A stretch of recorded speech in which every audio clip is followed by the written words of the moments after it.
Ito yung aming gagawin ngayon, PCX 160. So ayan mga boss, umandar na siya. Narinig niyo naman ang ingay ng andar, tunog helicopter. So pagka ganito yung tunog niya, lamang na dito mga boss, ibababa natin yung makina nito. Yung ganyan tunog, sigunyal yan, sigurado na. Tapos pag ganyan kalakas yung sira ng sigunyal, pati block dyan na dadamay na rin. So ito bubuksan na natin. So yung PCX 160, marami siyang kinakalas para maibaba yung makina. Tanggal yung cover sa likod. Actually hanggang harap yan, pero dito dudukutin na lang namin. Yung kasing sakit ng stator niya, diretso yan sa ECU. So kailangan mabunt mo siya doon sa ECU. So dito natanggal na yung throttle body,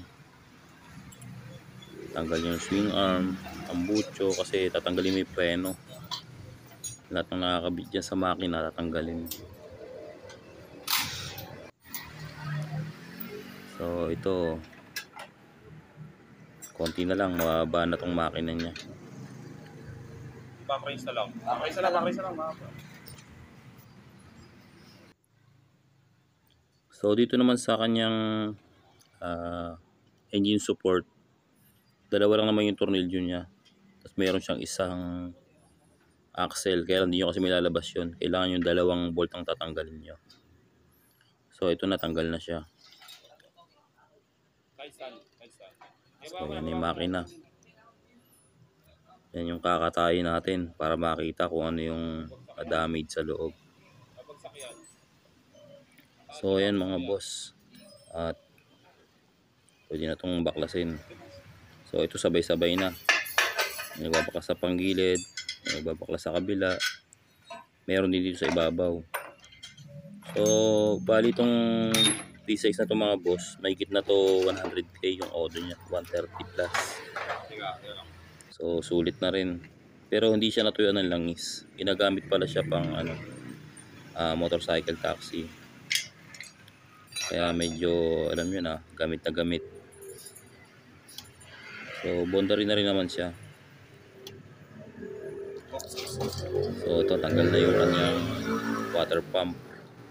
Bagong palit lang naman daw yung water pump. So next natin tatanggalin dyan itong kanyang cam gear. 4mm yung Allen rings na kailangan yung tanggalin yung bolt.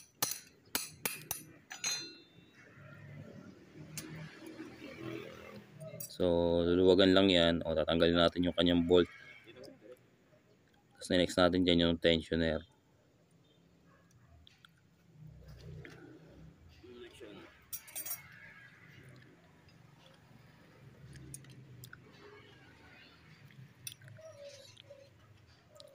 So after matanggal yan mga boss, ito tayo sa kanyang tensioner. Yung tensioner nito, iba na siya dun sa mga 150. Iba na yung ginamit nila dito. Ano na siya, semi-hydraulic, ganun. Mas maganda na siya. Hindi na siya ingayin. Sana ganun na ginawa nilang tensioner sa mga AFS. Saka yung mga CBR 150.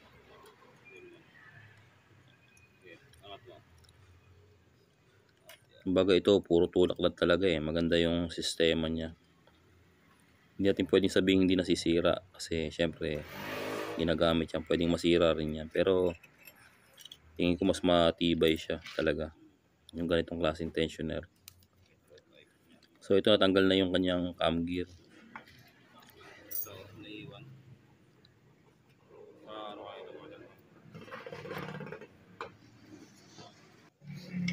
So next natin natanggalin itong kanyang mga tornilyo sa kanyang head. So dalawang 10mm kabilaan.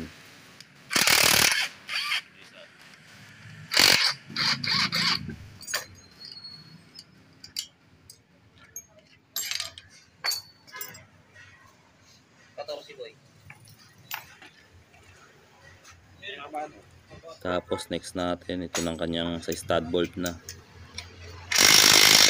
Bali 4 valve na to mga boss ha, yung ano, P6 160.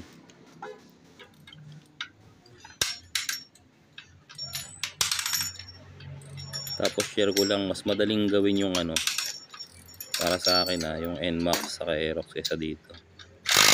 Ang dami binabaklas. Bago mo makuha yung makina, ang dami mo tatanggalin. Bibilis pa yung ano. Kung magre-refresh ka, ganito rin gagawin mo. So expect nyo na po, medyo mas mahal ang labor ng ganito.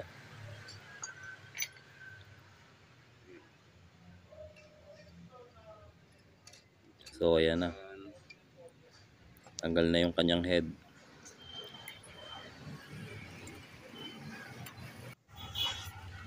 So yun, natanggal na yung ano, pasensya na po, hindi natin na videohan yung ano, pagbunot ng kanyang block. Pero ito yung kanyang block, oh. Ayan, oh. May gas-gas rin siya. Ayun, ayan po, yung gas-gas na yan. Ang laki, diba? Yan po yung indikasyon na talagang may tama yung connecting rod niya. So pag ganun yung gas-gas, kahit na ano, tapos ganun tulog kasi yung maingay, matik po yung pagsira yung connecting rod, masisira yung block niya, tatamaan talaga yun. Kasi wala na sa align yung ikot ng sigunyal. Sa haba po ng karanasan ko, talagang ano, pares siya, basta bumigay yung sigunyal, yung connecting rod, kahit anong motor yan, tatamaan niya po yung block. Pero yung mga ganun, kung wala namang budget, pwede pa naman gamitin yun. Pero suggest ko yun sa mga underbone. Pwede yun, iba mga XRM, kasi dukot lang naman yun eh. Pero pag mga ganitong motor na ang dami mong babaklasin, sabay-sabayin nyo na. So dito tanggalin natin timing chain. Sa ganitong part, pag assemble, pagbaklas ng makina niya, madali lang din naman. Wala namang mahirap dito. Lalo kung gumagawa naman kayo ng makina, madali lang siya. Yung pagtanggal lang sa chassis niya, madami kang babaklasin. Dito pare-pares lang din naman. Para ka lang rin gumagawa ng click, pero ano, 4 valve lang iba. Yung mga kaibahan lang siya na iba, pero hindi naman ganun ka big deal.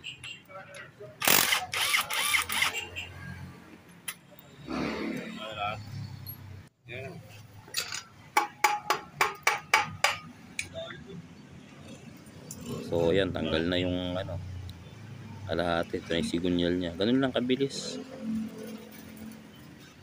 Bilis lang siyang baklasin.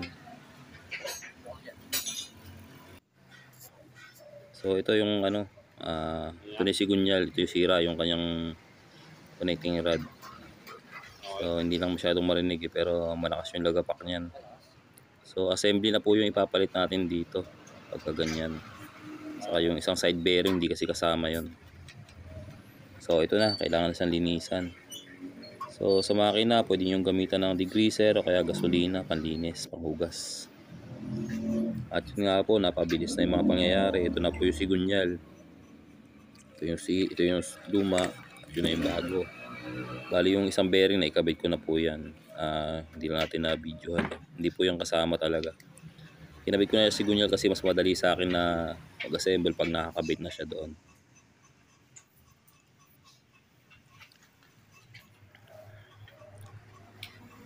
Ito na yung mga bagong block.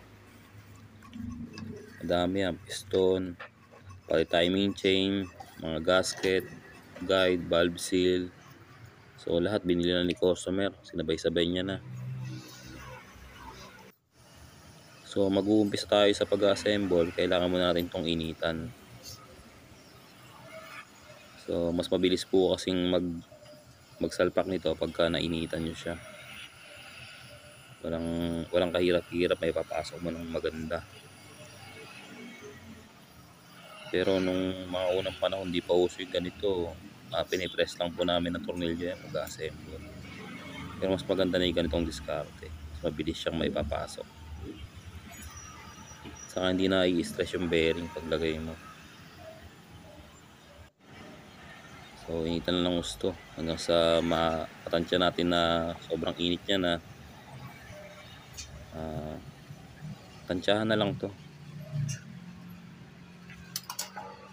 So ito, salpak na natin. So yan, oh, bilis lang, 'di ba? Pasok agad. Ganyan siya pagka pagka mainit na. Salpak mo lang siya. Pero kung hindi mo initan, hindi siya kakasya. Ito pa yung isang kaibahan pala, hindi ko na ipakita ng pagbaklas. Merong stopper dito yung yung bearing. Yan, dalawang tornilyo yung 10mm yan. Meron siyang plate sa bearing yan.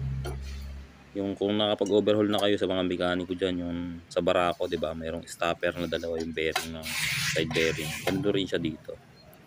Sa kabilang side lang. Yun lang ang kaibahan niya sa mga click. Tapos lahat na halos same lang yan. So dito walang gasket maker lang nalagay natin. Beta grade. Yan. Tapos lubrication sa mga bearing.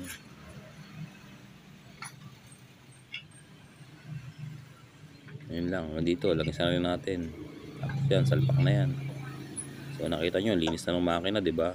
Degreaser ang ginamit na panglinis dyan.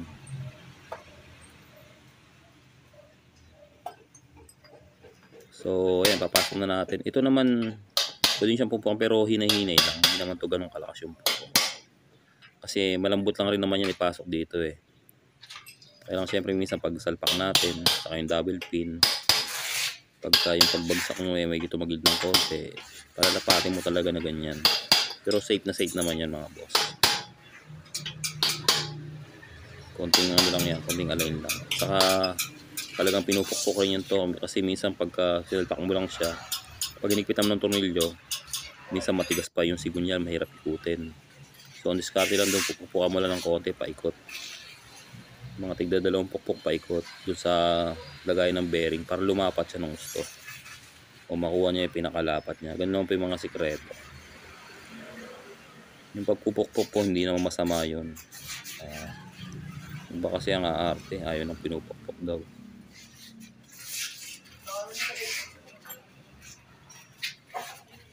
So dito lagay natin yung mga bolt niya. Dito kasi iba-iba yung haba ng mga tornilyo.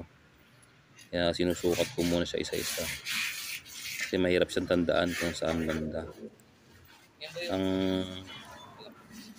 malaking bagay lang doon na magagawa niya pag hinugot nyo yung mga tornilyo dito sa side na to, pag samasamahan nyo siya. Para siguradong lahat ng bolt na yon para dyan lang yon. Kumbaga kasi magkakaiba nga siya ng haba. Madali, doon mo na lang hahanapin kung para saan siya dyan sa side na yan. Hindi yung pagbaklas mo sama-sama lahat. Pangit yun. Ikaw lang rin mahihirapan sa pag-assemble doon. Dapat ko sa mga binaklas, magkakahiwa-hiwalay yun. Para pag nag-assemble ka, para doon sa side na yun, mas mapapabilis yung trabaho. Tapos sigurado ka pang tornilyo para doon talaga. Kaya yung mga minsan nag-overhaul kami, yung tornilyo halo-halo na eh. Kasi pag nag-overhaul sila, pag hinugasan, rumble-rumble na lahat. Tama naman, may babalik mo yun, pero sayang yung oras eh, susukat mo pa lahat yun, di ba? Pwede mo naman itabi ka agad. So dito higpitan na lang natin ito. Pag natapos mo to halos patapos ka na rin sa makina. Madali na kasi mga susunod dyan.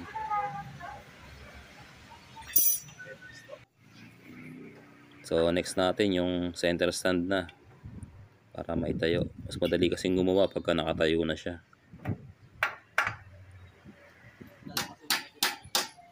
So ayan na siya, nasalpak na. Bali ito nilagyan na namin ng mga grasa. Actually stock up yan, natanggal lang rin namin. So pinuno na lang ng grasa. Tapos yung lock niya.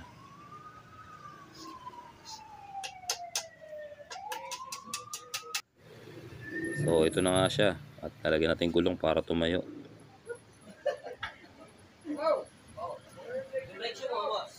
Parang ang bilis lang rin gawin ha. Kapag na reflection yan.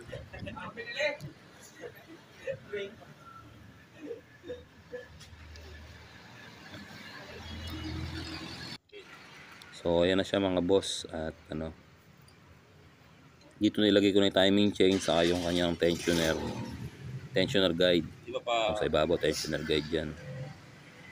Tapos bago rin pala yung mga oil seal dito, yung sa magneto side saka yung kanyang o-ring. So lahat talaga binili na ni Bossing para sigurado. Yung oil seal sa kabilang side sa may pulley, bago rin yun. So sinabay-sabay niya na, timing chain, yung guide, chain guide, tensioner guide.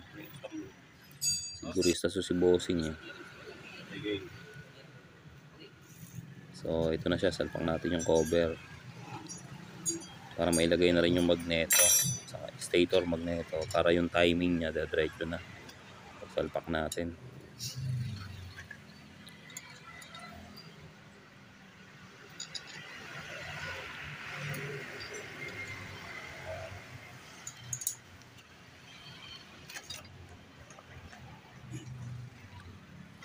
So ito, higpitan na lang to.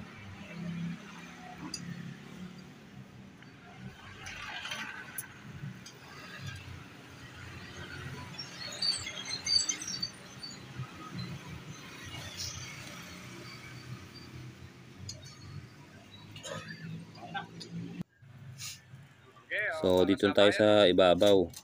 Sabi may gumagawa sa kabila yung kapatid ko. Dito naman ako sa ibabaw na. Habang kinakabit niya yung stator.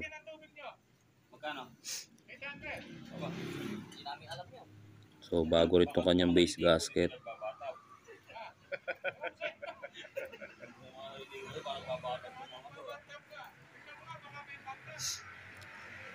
Wala naman kami ano dito eh. Yung puno naman ng gripo, ano lang naman yun. Patak-patak na-absorb naman namin kasi nagagamit naman namin.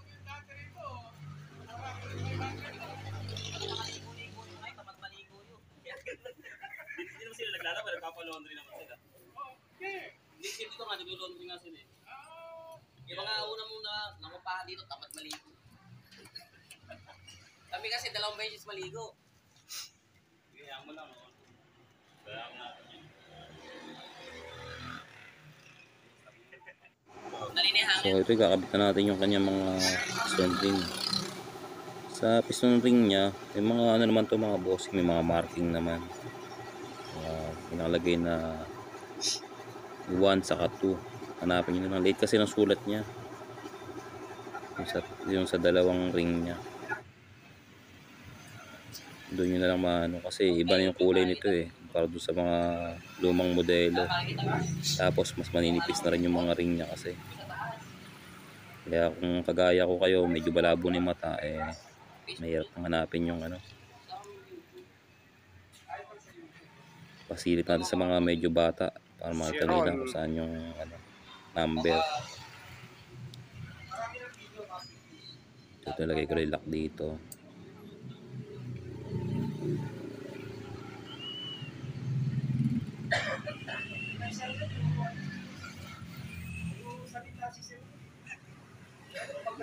So next, kabitan natin yung piston.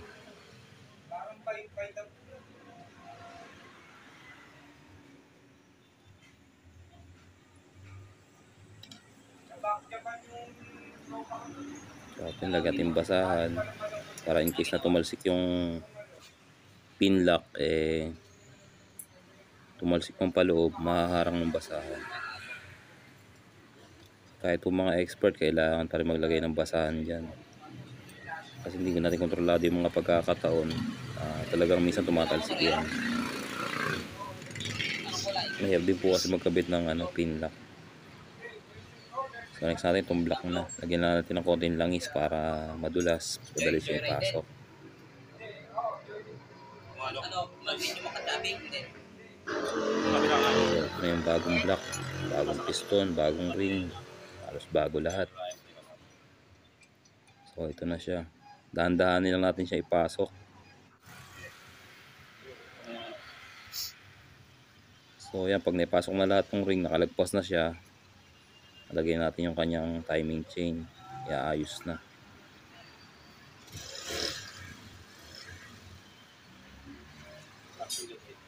So yun, pasok na siya. So pinupupukan ko lang para lumapat siya ng sa kanyang double pin.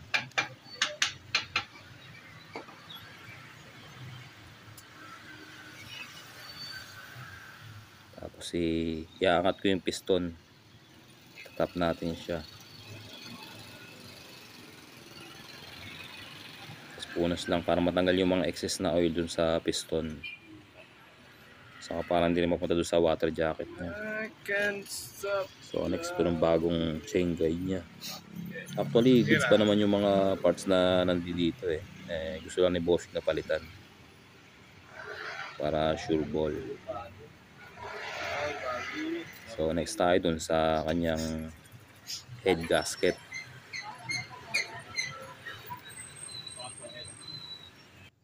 Nalagay mo na yung kanyang dowel pin. Yan. Importante po yung dowel pin na yan. Kasi yan yung align nila.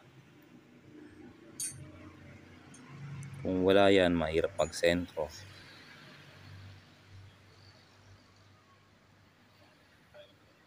So, ang laki ng head ng 160. Ang haba niya. Oh. Bali ito mga bossing, bago rin pala yung mga valve seal nito. Tapos naihasa na rin namin siya. Hindi na lang natin na-videohan. Kasi ang daming kinakalikot kanina. Putol-putol yung gawa nito.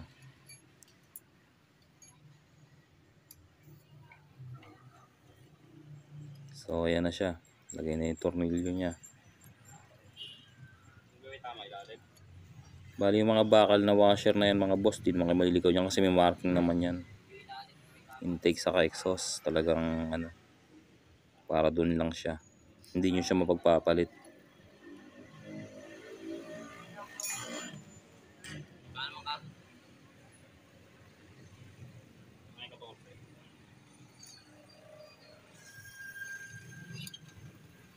So higpitan lang natin to. Criss-cross lang mga boss yung pagpihit sa kanya. Yan. Sa kabila naman. Nandahan lang para maging sabay ba yung sa kanya, pagdiin. Yan.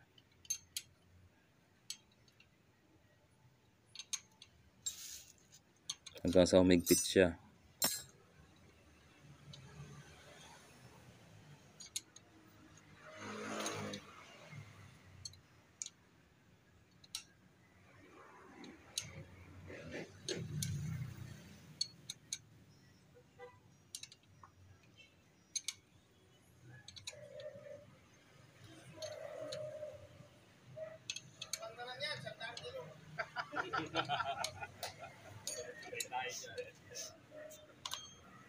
So ayan, okay na siya. Tayo sa kabilang side, yung dalawang 10mm na bolt ito. 10 yung ulo.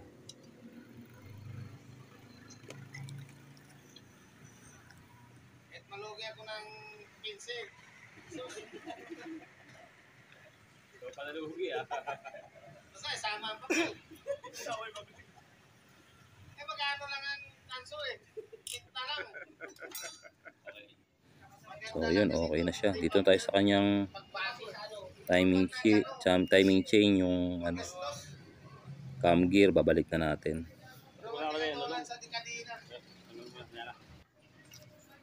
So nilagay mo natin yung magneto niya kasi bago nga isigunyal, nilagay yung dilipat natin yung kanyang kunya o yung wood wrap key, tapos yung magneto. Kasi kailangan nakalagay yung magneto kasi doon tayo magbabase ng kanyang timing marking ba papunta dito sa kanyang timing gear. So ito sa mga mekaniko dyan, saka sa mga ibang video natin, may mga marking mark naman po ito. Madali lang naman siyang hanapin. Saka ang diskarte dyan minsan bago mo baklasin, mag-observe ka muna sa galaw ng makina para makita mo kung saan yung top dead center niya. Paglagay ka na ng marking o paltandaan mo. Kasi hindi naman lahat madali yung mga marking eh. May mga ibang motor na nakasimple lang yung marking mark nila o hindi ganun ka-visible.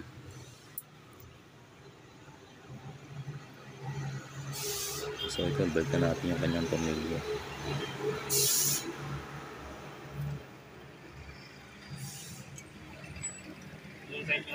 Good. So next na yung kanyang tensioner.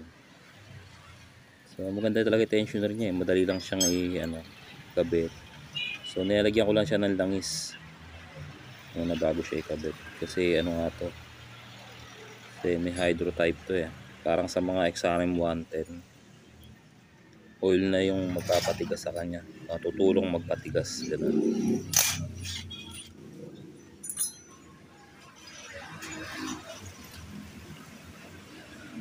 Mas maganda siya. Parang itong sa ibabaw cover na lang. Mas siyang magtutulak sa kanya. Stopper. Tibay niya eh kasi 130 plus K Odo. Hindi pa siya nasira, di ba? Napakatibay. Goods na goods.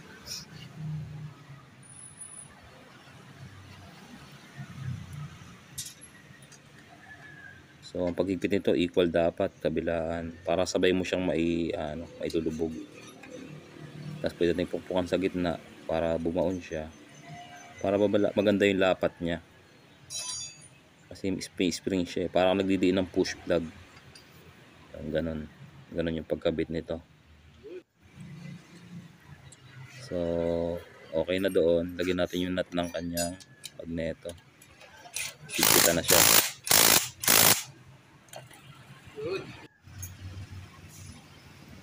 So, ayan. Okay na. Pwede natin higpitan yung kanyang cam gear.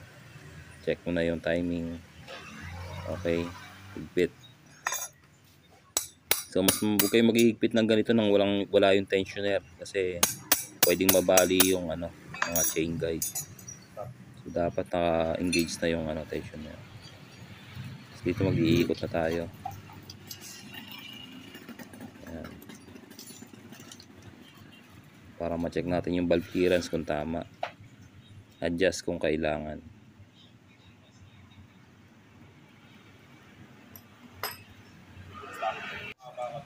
So ayan nga, kailangan natin i-adjust yung mga valve clearance niya.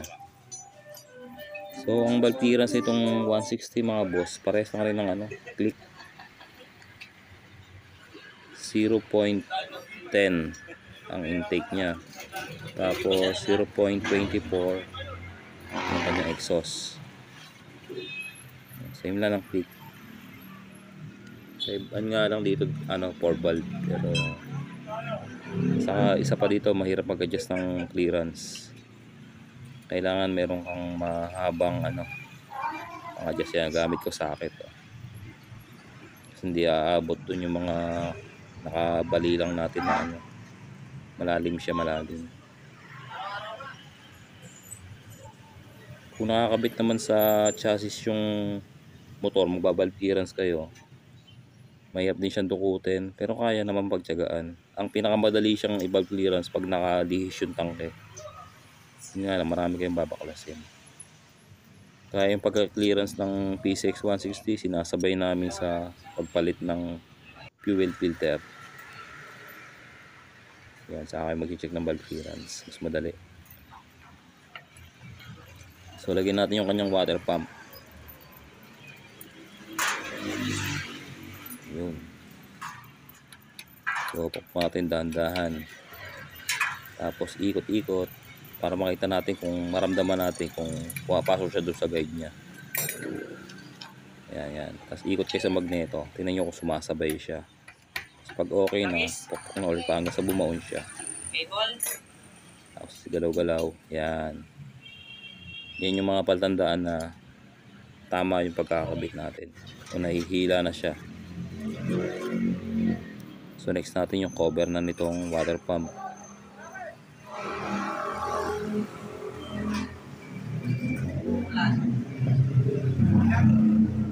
So iba-iba rin yung haba nito.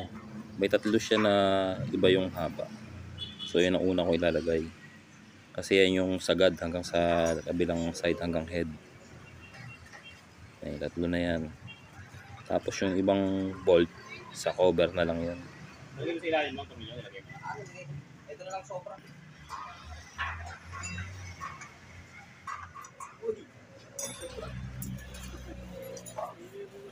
So ito na yung mga bolt ng cover niya. Ano yung gusto mo yan?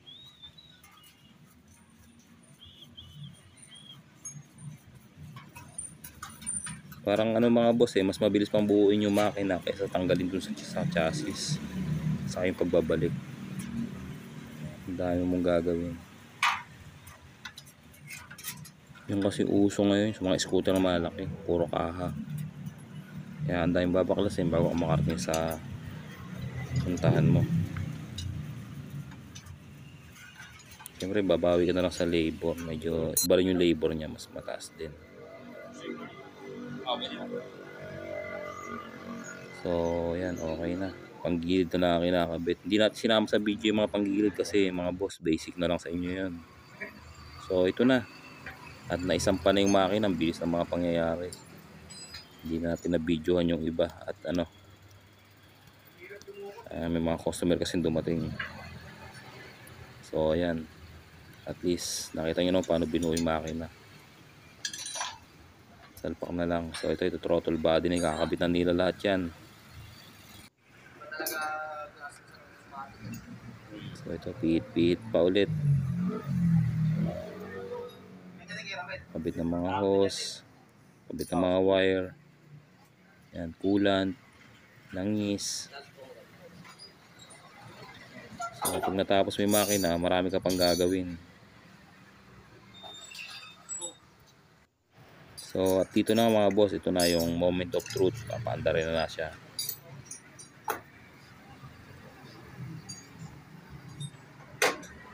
Side stand, ayaw mandar.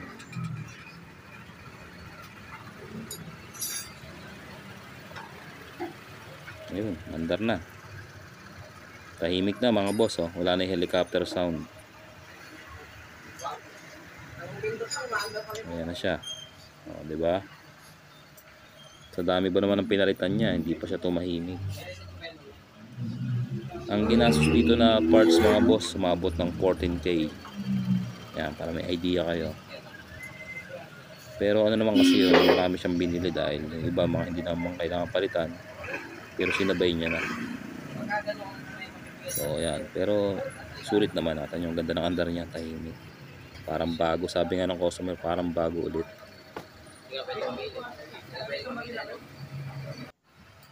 So yan na siya mga boss, oh. Lagay na yung kaha. Konti na lang, tapos na.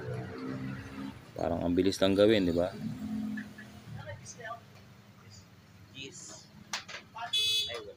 This display. So yun nga, oh, bago dumilim natapos namin siya. So maraming salamat po sa panonood ninyo.